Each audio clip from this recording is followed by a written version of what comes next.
그 말씀을 통하여 성령님 우리의 몸과 마음과 영혼을 붙드시고 역사하여 주시어서 우리가 말씀대로 순종을 살아갈 때는 거룩한 삶을 허락하여 주시옵소서. 모든 걸 주님께 부탁드리오며 우리의 기도 응답하실 전능하신 예수 그리스도의 이름으로 간절히 기도드리옵나이다. 아멘. 우리 다 같이 하나님께 믿음으로 크게 박수를 한번 돌려드리겠습니다. 할렐루야. 아멘. 하나님 말씀 야고보서 1장 18절 말씀부터 27절 말씀까지 함께 봉독하겠습니다.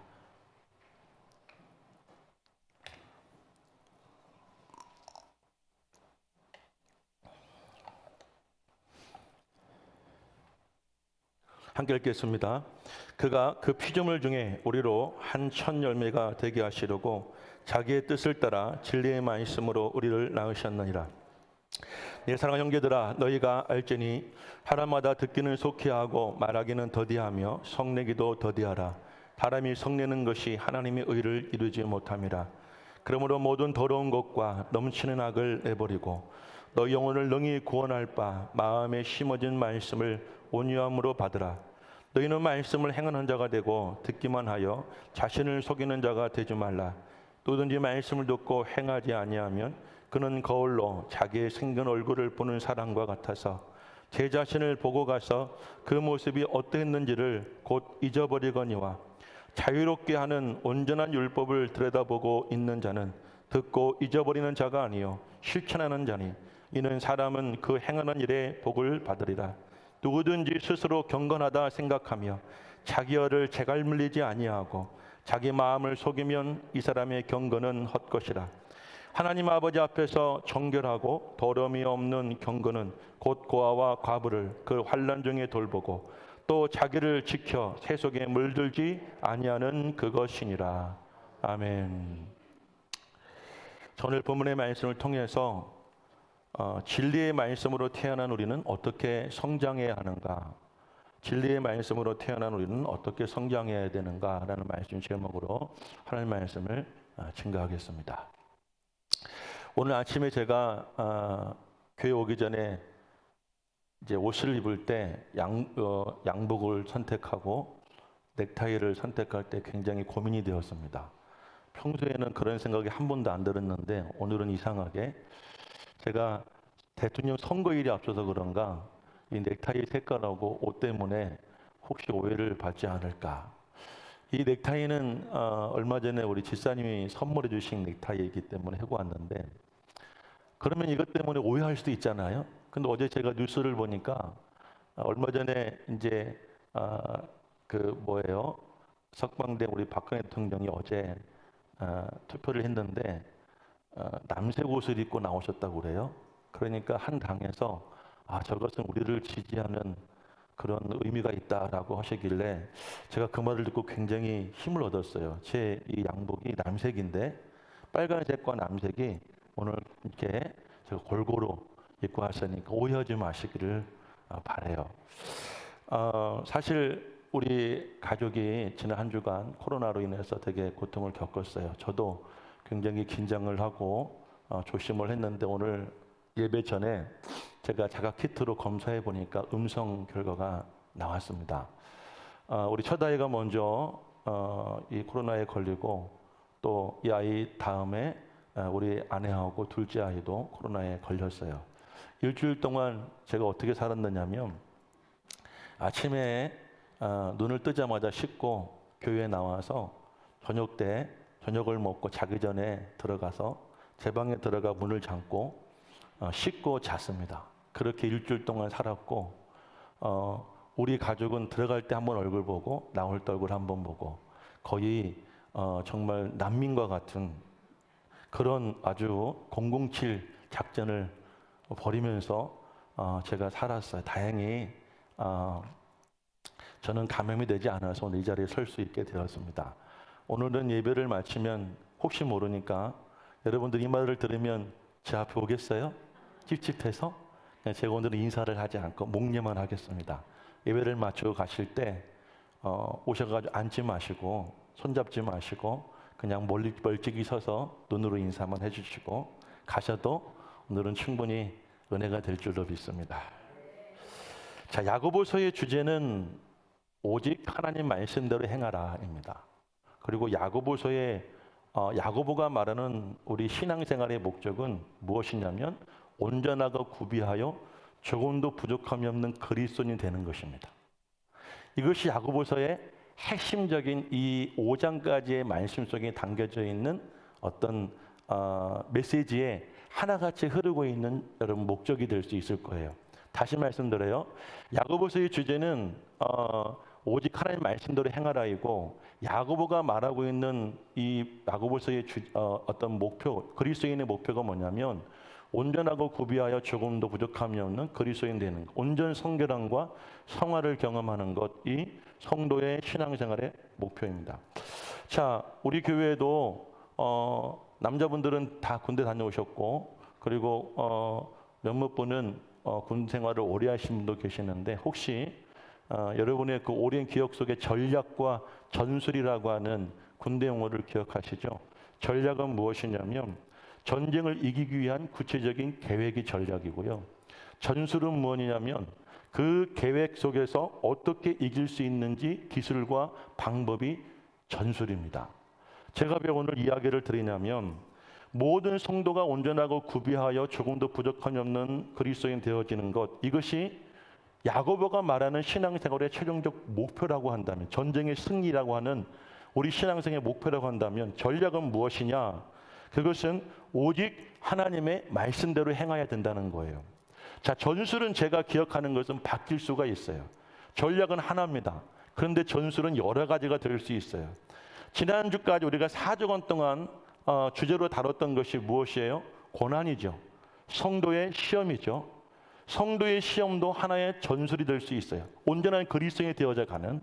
그리고 오늘 이야기하고 싶어하는 이 이야기, 우리는 어떻게 성장해야 되는가라는 그 주제 안에서 야고보가 풀어가는 것도 하나의 전술이 될 수가 있어요. 그러니까 우리가 매주마다 이제 주제가 바뀌게 되지만, 주제가 바뀐다고 해서 야고보가 말하고자 하는 내용이 바뀌는 것이 아니에요. 목표는 하나입니다. 전략은 하나예요. 그리고 최종적인 목적도 하나입니다. 온전한 그리스도인 되어지는 것. 그리고 여러분들, 이 전략은 무엇이에요? 오직 하나님의 말씀 안에서. 그리고 우리가 여러분 더 나아가서 매주 우리가 다루는 주제들을 가지고 그 주제가 바로 하나님의 말씀이에요. 그리고 그 말씀을 통해서 우리 그리스도인들이 온전한 그리스도인 되어지는 것. 이것을 우리가 머릿속에 한번 이 구조를 생각해보고 말씀을 들어보시면, 야고보 사도가 왜 이런 이야기를 했고 말하고자 하는 것이 무엇인가라는 것을 여러분이 쉽게 이해하실 수가 있을 것입니다. 자, 우선 본문 18절 말씀을 한번 읽어보실까요? 다시 한번 다 같이 18절 말씀을 함께 읽어보시겠습니다. 함께 읽습니다. 그가 그 피조물 중에 우리로 한 천 열매가 되게 하시려고 자기의 뜻을 따라 진리의 말씀으로 우리를 낳으셨느니라. 자, 모든 인간은 어머니의 자궁을 통해서 태어나죠. 그리고 우리 그리스도인들은 물과 성령으로, 다시 말하면 예수 그리스도 안에서 다시 거듭남을 경험하였기에 오늘 이 자리에 저와 여러분들이 함께 있게 되어집니다. 그것을 오늘 이 야고보는 뭐라고 말하냐면 진리의 말씀으로 우리를 낳으셨느니라 라고 말한 거예요. 진리의 말씀으로 우리를 낳았다라는 것은 바로 예수 그리스도 안에서 우리가 거듭났다라는 그런 의미인 줄로 믿습니다. 자, 이 말씀이 굉장히 오늘 이 본문 말씀을 이해하는 데 아주 중요한 역할을 합니다. 자, 우리가 아이를 낳았어요. 부모님들. 아이가 세상에 태어났어요. 그러면 부모의 역할이 거기서 끝일까요? 아이는 태어남으로 끝나는 건가요? 그렇지 않죠.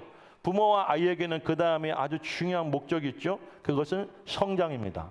부모는 힘을 다해서 아이를 성장시켜야 되고, 아이는 최선을 다해서 부모님 안에서 성장해야지만이 온전한 사람이 될 수 있는 것이죠. 그렇죠?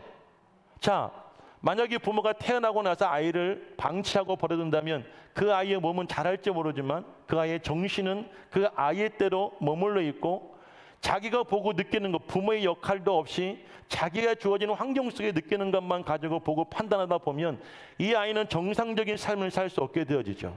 부모는 자기가 낳은 자식을 최선을 다해서 키워줘야 되고, 자식은 최선을 다해서 그 부모님 안에서 건강하게 자라주어야 되는 것처럼, 우리 그리스도인들이 하나님의 아들 예수 그리스도의 십자가의 보혈의 능력으로, 그리고 부활의 은혜로 우리가 구원을 받아서 하나님의 자녀가 되었죠.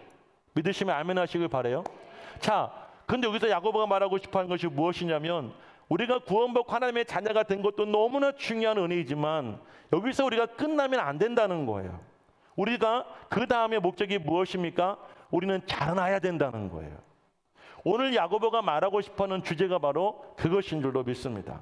그래서 진리의 말씀으로 태어난 예수 그리스도 안에서 거듭난 우리가 어떻게 성장해야 되는가, 어떻게 우리가 자라나야 되는가라는 그 주제의 말씀을 가지고 오늘 우리에게 말하고 있습니다. 자, 19절 말씀을 이어서 읽어보겠습니다. 19절 시작. 내 사랑하는 형제들아, 너희가 알지니 사람마다 듣기는 속히 하고 말하기는 더디하며 성내기도 더디하라. 자, 우리가 어떻게 하면 자랄 수 있을까요? 여러분의 믿음이 어떻게 하면 성장해서 온전한 그리스도인이 될 수 있을까요? 오늘 이 본문의 말씀에서 야고보는 구체적으로 3가지 이야기를 합니다. 잘 들으시면 여러분에게 오늘 큰 은혜가 될 줄로 믿습니다. 첫 번째는 무엇이냐면 듣기를 속히 하라입니다. 다 같이 따라해 보길 바랍니다. 시작. 자, 뭐 외우시면 한 번 더 시작. 자, 우리가 왜 듣기를 속히 해야 돼요? 우리가 믿음으로 자라나기 위해서, 우리가 성령으로 잉태되어졌고, 그리고 예수 그리스도의 이름으로 우리가 이 땅에서 거듭나게 되었어요. 하나님의 자녀가 되었죠. 자, 그 다음에 우리는 어떻게 하면 우리가 온전한 그리스도인으로, 여러분들 조금 더 부족함이 없는 구비된 사람으로 자랄 수 있을까? 그 첫 번째는 무엇이냐면 듣기를 속히 하라입니다. 자, 여러분들, 우리가 예수를 믿고 구원을 받았다는 증거는 무엇이냐면 우리의 속사람이 하나님의 본성으로, 예수 그리스도의 본성으로 거듭나게 되었다는 거예요. 바뀌어졌다는 거죠. 하지만 우리의 육신은 예전의 옛사람의 본성이 그대로 남아 있습니다. 그래서 우리가 정상적인 신앙생활이라고 한다면 우리가 이 세상을 살아가면서 끊임없이 육신의 정욕이 주는 여러 가지 우리가 충동과 그 감정과 성령이 주신 우리 마음의 생각이 충돌하게 되어집니다. 세상을 살면서 여러 가지 이 상황 속에서 내적인 충동의 갈등을 느끼는 것은 지극히 정상적인 반응입니다. 육신의 본성은 우리의 영적 성숙과 성장을 가로막는 아주 큰 장애물입니다. 그래서 우리가 여러분들 이 육신의 이 본성, 이 장애물을 제거하지 않는다면 절대로 우리의 믿음은 성장할 수가 없습니다. 절대로 우리는 온전한 그리스도인이 될 수가 없습니다. 다시 말씀드립니다. 예수를 믿으면서 세상에 살아가면서 세상 사람들처럼 똑같이 생각하고 똑같이 말을 하고 똑같이 행동을 한다고 한다면 그 육신의 본성이 우리를 지배하게 되어지고, 교회 와서 예배를 드리고 하나님의 우리 아버지라고 부르고 예수 그리스도를 믿음으로 고백한다 하지만 우리의 믿음은 절대 성장되어지지 않습니다. 왜냐하면 우리가 고백하지 않고 붙잡지 않으면 주님은 절대 우리의 삶을 개입할 수 없기 때문이에요. 초반에 그렇게 말씀드렸죠. 자식이 부모가 자식을 낳고 또 자식은 부모의 태를 통해서 태어났어요. 자식은 절대로 부모를 떨어지지 않아요. 자다가도 아이는 엄마를 알고 찾아갑니다. 아빠와 엄마가 자식과 함께 자는데 자식 옆에 아빠가 있고 아빠 옆에 엄마가 있어도 자식은 자다가 본능적으로 아빠를 뛰어넘어서 엄마의 품에 들어가는 것이 자녀이죠. 엄마도 마찬가지예요. 아무리 피곤하다 할지라도 아이가 울면, 아이가 불편한 기색을 보이면 엄마는 자다가 일어나 그 아이에게 젖을 물려주고 그 아이를 안아주는 게 엄마죠. 이게 엄마와 자녀와의 상호 관계예요. 뗄 수 없는, 여러분들 모성애고 뗄 수 없는 자녀가 엄마를 사랑하는 거예요. 우리 성도도 마찬가지해야 된다는 거예요. 우리가 예수 그리스도의 복음의 그 은혜로 오늘 18절 말씀처럼 진리의 말씀으로 하나님 우리를 낳아주셨다고 한다면 우리는 어떻게 성장할 수 있냐면 그 진리의 말씀 안에 거할 때 우리의 믿음이 성장되어지는 거예요. 아멘 하시길 바랍니다. 그래서 이것을 성장을 가로막는 세상의 모든 장애물들을 우리가 제거해야 되는데 어떻게 제거할 수 있느냐? 그것을 우리가 말씀 안에 거할 때 이 장애물이 제거되어진다는 것입니다. 우리가 바울 서신을 보게 되어지면 사도 바울이 다메섹 도상에서 성령 체험을 하고 예수를 고백하고 이제 예수님의 사도가 된 이후에도 쉼없이 끊임없이 죽는 순간까지 그는 하나님께서 주신 이 내면의 그 은혜와 육신이 주는 그 유혹 가운데에서 얼마나 갈등하며 몸부림을 쳤는가 그의 서신을 통해서 우리는 곳곳에서 볼 수가 있습니다. 고린도서 9장 여러분 27절 말씀을 보게 되어지면 바울은 이런 고백을 합니다. 내가 내 몸을 쳐서 복종하게 함은 내가 남에게 전파한 후에 자신이 도리어 버림을 당할까 두려워함이로다. 자, 내가 지금 사도이긴 하지만 내가 이 자리에서 복음을 전하는 사람이긴 하지만 내가 만약에 내 몸을 쳐서 내 육신을 쳐서 하나님께 주시는 그 은혜의 말씀이 복종되어지지 못한다고 한다면 내가 아무리 허울이 좋다 하더라도 나는 절대 구원받지 못한다는 사실을 알기에 바울은 날마다 그 육신을 쳐서 하나님께 복종하며 살고 있다고 그렇게 처절한 고백을 합니다. 그리고 로마서 7장 24절과 5절 말씀을 보면 바울은 이런 유명한 고백을 하죠. 오라 나는 곤고한 사람이로다. 이 사망의 몸에서 누가 나를 건져내랴. 이 말씀 아니에요. 지워주세요. 자, 그리고 25절 말씀에 이렇게 이야기합니다. 우리 주 예수 그리스도를 말미암아 하나님께 감사하리로다. 그런즉 내 자신이 마음으로는 하나님의 법을 육신으로는 죄의 법을 섬기노라. 우리가 여전히 남아있는 이 육신 속에 죄의 법이 우리를 지배하려고 할 때 우리 마음속에 오신 하나님께서 여러분 이 죄와 싸우게 하고 이기게 하고 죄에 지배받지 않고 말씀 안에 살아가게 하심에 바울은 그 공고함 속에서도 감사하고 있는 거예요. 할렐루야. 그러므로 우리가 여러분들 믿음이 자라기 위해서는 어떻게 해야 되느냐? 하나님의 말씀을 듣기를 속해할 수가 있어야 되는 겁니다. 오늘 본문의 말씀에 유독 반복되어지는 단어가 있어요. 그 단어는 바로 말씀이라고 하는 단어입니다. 여러분 성경을 보십시오. 21절 말씀을 보게 되어지면 이렇게 말을 하고 하죠. 그러므로 모든 더러운 것과 넘치는 악을 내버리고 너희 영혼을 능히 구원할 바 마음에 심어진 말씀을 온양으로 받으라고 그러죠. 그리고 22절에 보니까 이렇게 말을 하죠. 너희는 말씀을 행하는 자가 되고 라고 말을 합니다. 그리고 23절 말씀을 보게 되어지면 이렇게 말하죠. 누구든지 말씀을 듣고 행하지 아니하면.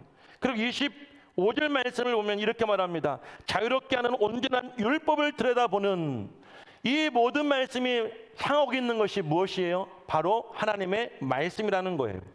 왜 야고보는 이렇게 말씀이라는 단어를 반복하고 있을까요? 그 이유는 아주 중요하기 때문에 우리에게 강조하고 있는 것입니다.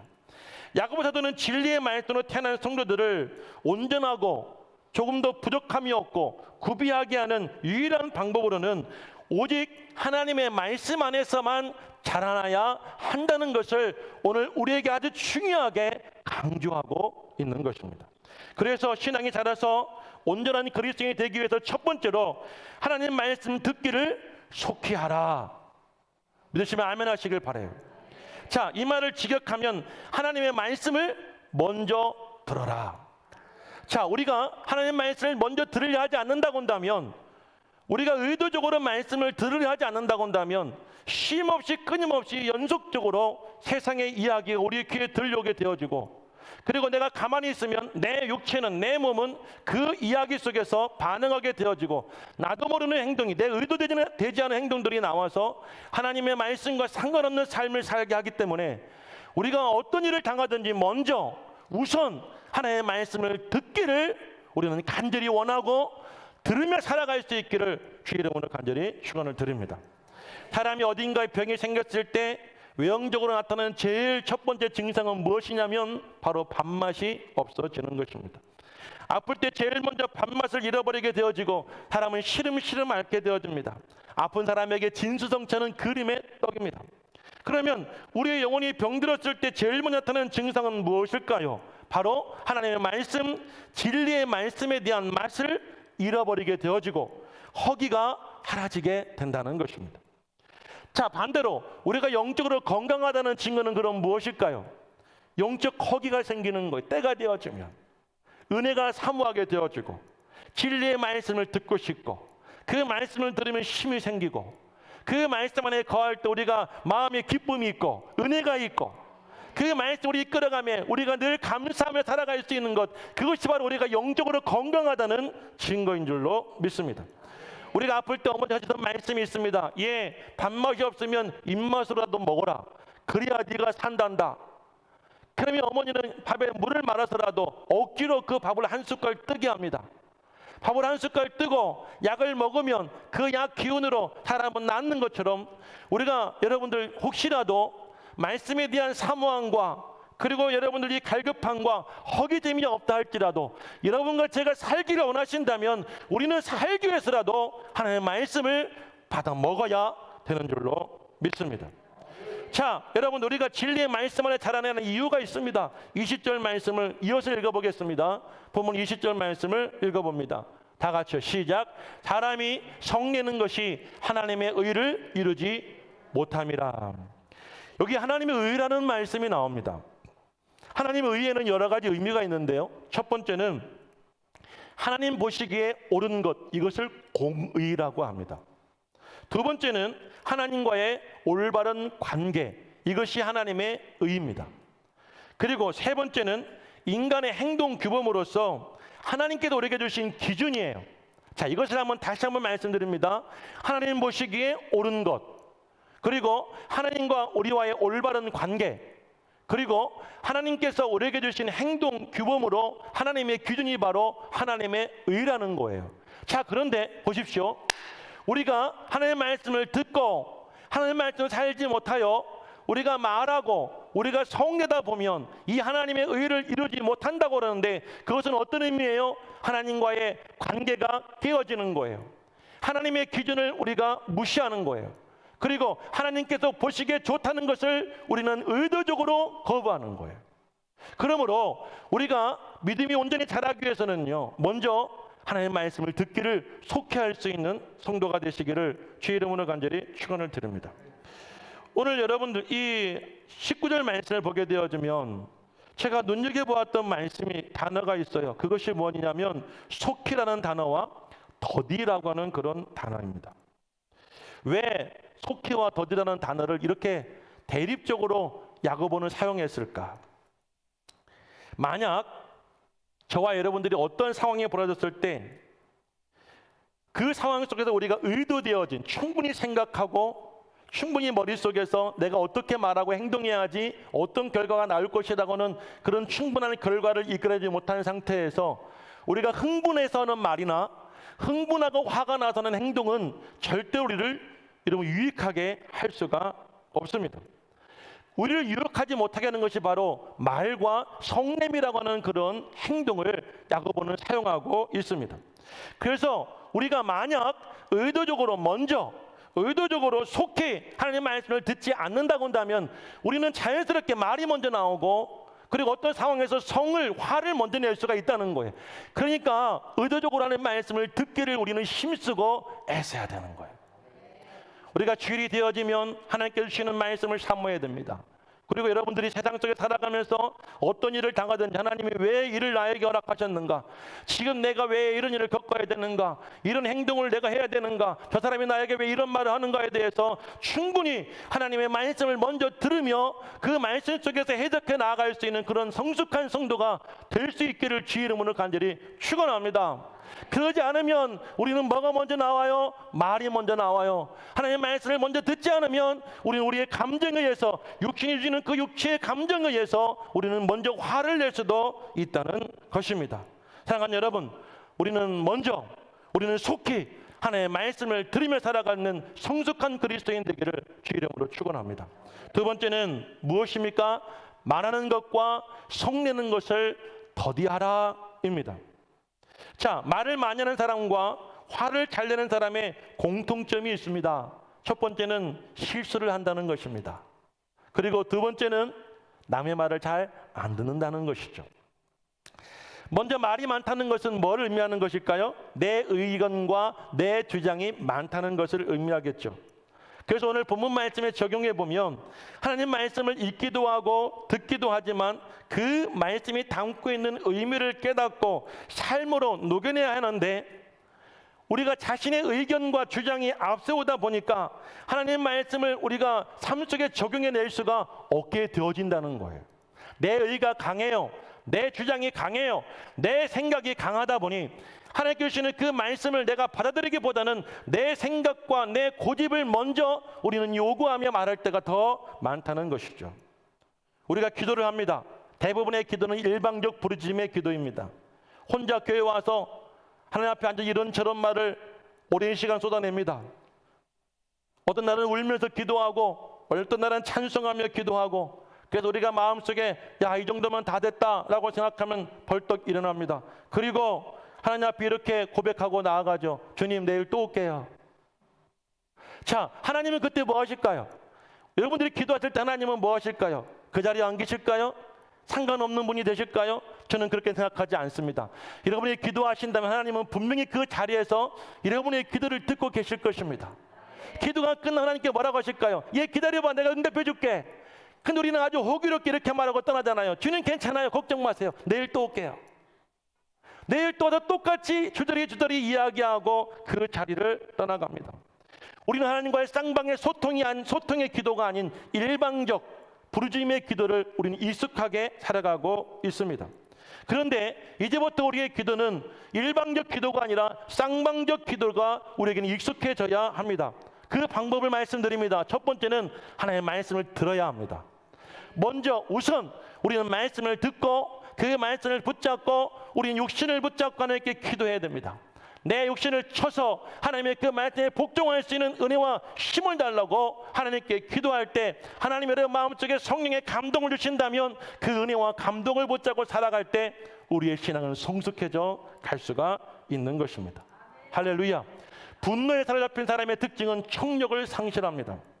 여러분이 경험해 보셨겠지만 분노가 치밀어 오르게 되어지면 다른 사람이 보이지도 않고요, 다른 사람의 말이 절대 들어오지도 않습니다.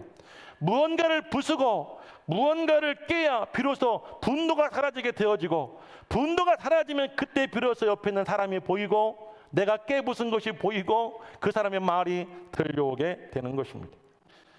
결국 분노에 사로잡힌 사람이 있으면 그 공동체는 여러분들 무너뜨리게 되어지는 것이에요. 가정에 화를 잘 내는 형제가 있어 보십시오. 그 형제들 때문에 가정의 모임이 사라지게 되어집니다. 회사에 자주 분노한 사람이 하나만 있다고 한다면 직원들이 그 회사를 떠나갑니다. 그리고 교회 안에 화내는 사람들이 있다고 한다면 그 화내는 사람들 때문에 주변의 사람들은 교회를 떠나갈 수밖에 없다는 사실이에요.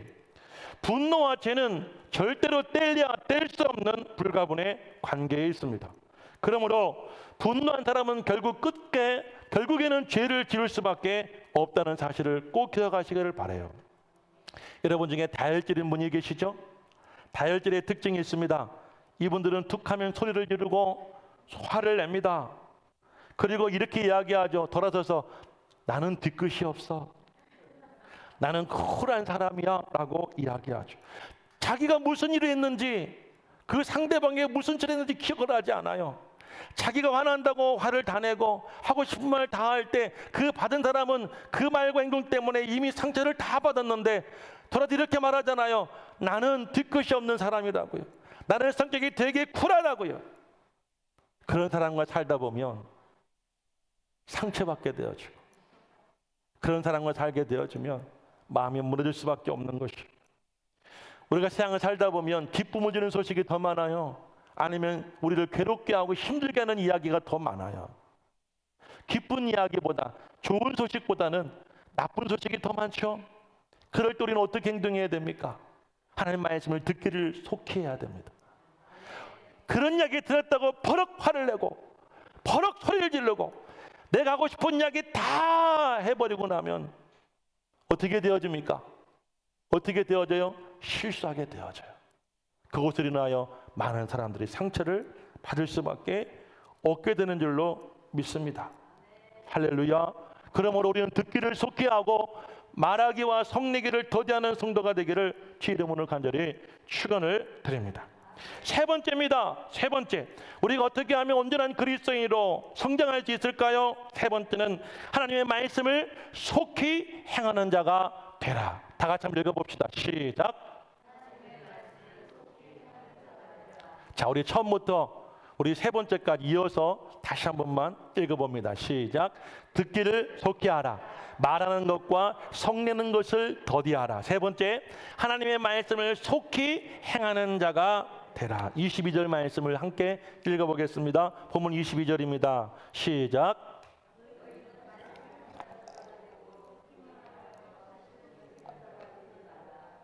말씀을 듣기만 하고 행하지 아니하면 어떤 사람이라고 말합니까? 자신을 속이는 사람이라고 말합니다. 그러면서 야고보 사도는 한 가지 예를 드는데요. 23절 말씀을 우리 한번 이어서 읽어봅니다. 23절 다 같이 시작. 누구든지 말씀을 듣고 행하지 아니하면 그는 거울로 자기의 생긴 얼굴을 보는 사람과 같아서. 이 말씀에 거울을 나오죠. 이 거울은 현재 우리가 보고 있는 유리 거울이 아니라 1세기에 이 말씀이 쓰여진 1세기에 청동으로 만들어진 청동 거울을 말합니다. 청동을 판판하게 피고 융 같은 것으로 미세한 것으로 그것을 문지르게 되어지면 사람의 모습이 비추어지는 것으로 거울을 삼았다고 합니다. 그러기에 지금처럼 이 청동 거울은 사람을 선명하게 비춰주지는 못했다고 그래요. 그리고 당시의 거울은 주의 깊게 보지만 정확한 자신의 모습을 보기 힘들었고, 그리고 또 그 모습을 보고 돌아서면 금방 어떻게 생겼었나 잊어버릴 수밖에 없는 그런 특징이 이 청동 거울 속에 있었다고 그래요. 그래서 누구든지 말씀을 듣고 행하지 아니하면 그 청동 거울로 자기의 생긴 얼굴을 보는 사람과 같다라고 말했어요. 여기서 말하는 자기의 생긴 얼굴은 어떤 얼굴이냐면요, 그냥 우리가 여러분이 타고난 얼굴을 말하는 것이 아니라요, 이 말씀의 의미는 타고난 얼굴, 즉 창조 때 하나님이 만드신 이 창조의 인간의 얼굴을 말한다고 그래요. 자, 그런데 창조 인간이 어떻게 되었어요? 아담과 하와가 선악과를 먹고 타락했죠. 자, 그러면 하나님의 말씀을 하는 거울로 여러분과 제가 말씀을 비춰 우리를 보게 된다면 우리는 어떤 모습을 보게 되느냐? 타락한 우리 자신을 보게 된다는 거예요. 믿어지세요? 이해가 되시죠? 자, 잘 들어보세요. 우리가 말씀을 듣게 되어지면 하나님의 말씀 가운데 우리 자신을 비춰볼 때 우리는 그 말씀을 통해 어떤 모습이 보여지게 되냐면 하나님의 은혜를 받고 은혜가 충만한 모습보다는 타락하고 범죄하고 하나님을 떠난 그 연약한 우리 인간의 모습이 보이는 거예요. 그것도 어떻게 해요? 희미하게 보여. 자세히 보지 않고 기억하지 않으면 예배를 마치고 나가는 순간 잊어버릴 만큼 이 말씀을 통하여서 여러분의 타락한 모습이 희미하게 비쳐 보이는 거예요. 그래서 야고보 사도는 어떻게 하라고 우리에게 요구하고 있냐면, 말씀을 들었다고 한다면 얼른 잊어버리기 전에, 여러분이 본 그 얼굴이 잊혀지기 전에 나아가서 그 말씀대로 행하라 라고 이야기하는 것입니다. 우리가 거울을 보면 어떤 생각을 해요? 어떤 분은 그렇죠. 잘생겼다. 거울을 보시고 나 참 예쁘다, 어쩜 이렇게 훌륭한가 라고 보시는 분도 있죠. 그런 목적으로 거울을 보시는 분도 있어요. 우리가 여러분 예를 들어서 식사를 하고 나서 거울을 보던 여성분들, 그리고 아침에 옷매무새를 옷을 입고 거울을 보는 분들은 뭘 봅니까? 식사를 마치고 난 내 얼굴을 보기도 하고 내 전체적인 이 용모를 보기도 하죠. 그러면 혹시 부족하고 잘못된 것들을 발견할 수가 있어요. 맛있게 밥을 먹었는데 이빨을 보니까 이빨 사이에 고춧가루 하나가 끼었어요. 아유, 고춧가루 끼었네. 자, 그리고 여러분들 내가 잘 옷을 입었는데 보니까 이 머리가 이렇게 서 있어요. 머리가 섰네. 말씀을 통해서 여러분을 보면 그게 느껴진다는 거예요. 그럼 어떻게 해야 돼요? 자, 고춧가루가 보이면 우리는 어떻게 해야 됩니까? 고춧가루가 있네라고 느끼고 끝나는 것이 아니라 얼른 이쑤시개를 가져다가 거울로 비춰진 여러분 고춧가루를 떼내야 되는 거예요. 맞죠?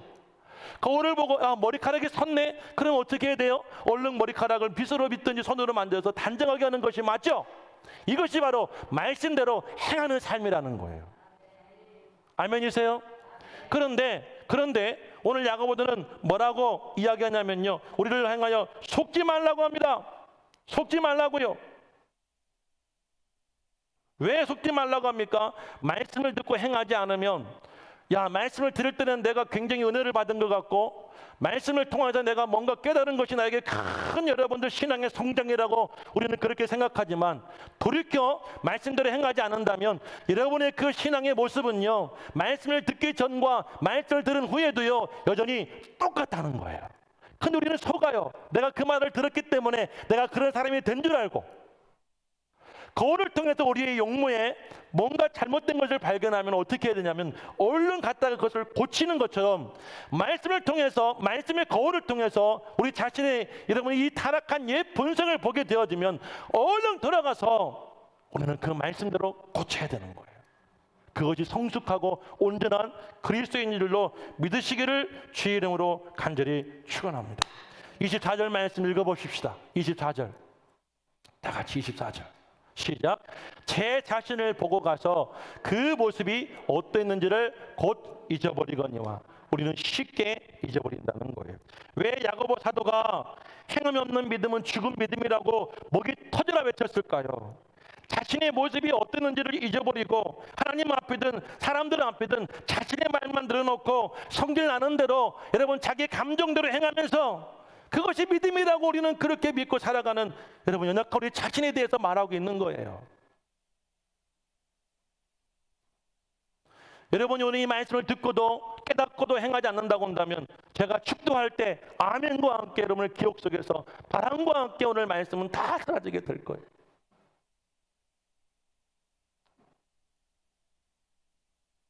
분명히 저는 설교를 했고 분명히 가르쳤는데 여러분 이렇게 말하죠. 언제 가르쳤냐고요? 언제 그런 이야기 했느냐고요? 왜냐하면 행함이 없기 때문이에요. 그 말씀대로 살지 않았기 때문에 듣긴 들은 것 같은데 그 기억마저도 이제 다 잊어버리고 내 마음대로 내 멋대로 살아가게 된다는 사실입니다. 자, 25절 말씀을 이어서 읽어보겠습니다. 자, 25절 다 같이 읽겠습니다.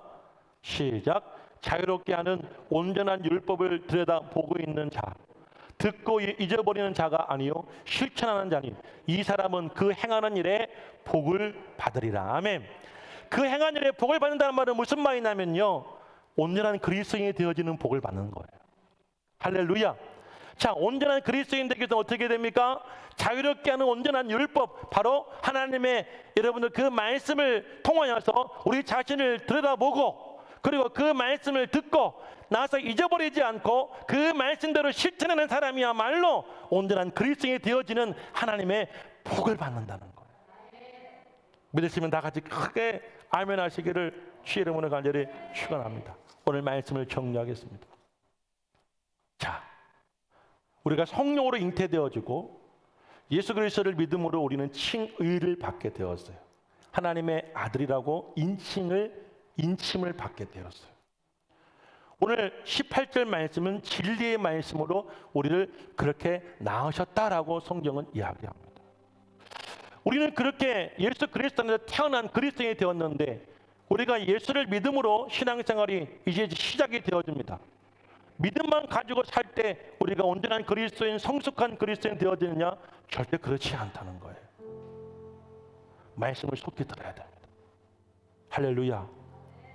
내 앞에 어떤 일이 벌어지든 어떤 사람이 나에게 어떤 행동을 하고 어떤 말을 하고 어떤 상황이 벌어지든지 우리가 빨리 머리를 굴려서 무슨 말을 할까, 내가 어떻게 행동할까를 생각하기보다 그 말과 행동과 상황에 하나님이 주시는 메시지가 무엇인가를 우리는 속히 들을 수 있어야 돼요. 할렐루야.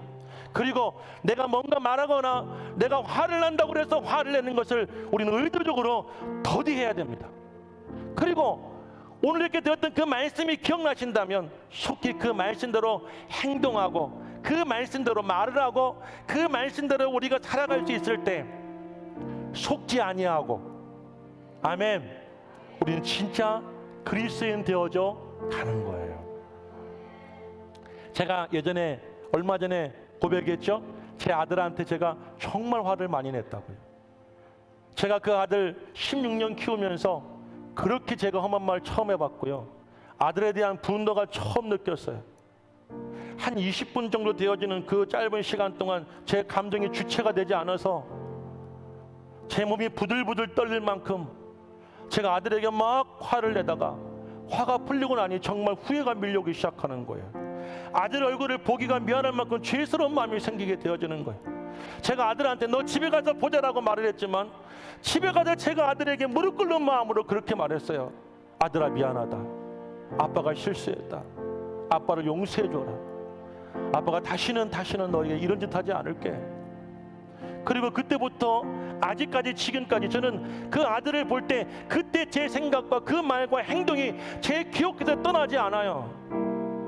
할 수 있으면 아이에게 따뜻하게 말해주고, 할 수 있으면 아이를 따뜻하게 안아주고, 할 수 있으면 아이의 말을 경청해주고, 할 수 있으면 아이에게 감동을 주려고 저는 무던히 더 애를 쓰고 살아갑니다.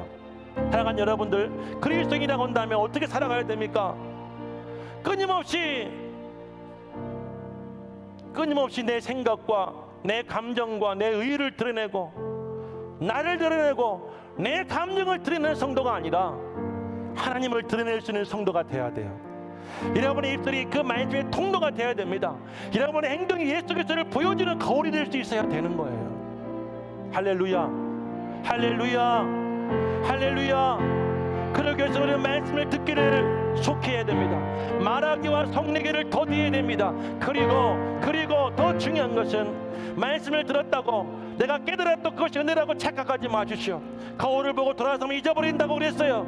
거울을 본 것을 보고 내가 정말 은혜로운 사람이라고, 믿음 좋은 사람이라고 우리는 그렇게 이제까지 평생 착각하며 살아왔다면, 이제부터는요, 나아가서 그 말씀하시는 그 주님의 뜻대로 순종하며 살아갈 수 있는 그런 성숙하고 온전한 그리스도인 나 될 수 있기를 주님을 간절히 축원합니다. 세상은요, 여러분들, 돈 많은 사람이 변화시키는 것이 아니에요. 세상은 정치가 변화시키는 것이 아니에요. 세상은 그리스도인을 통하여서 변화되어지는 것이에요.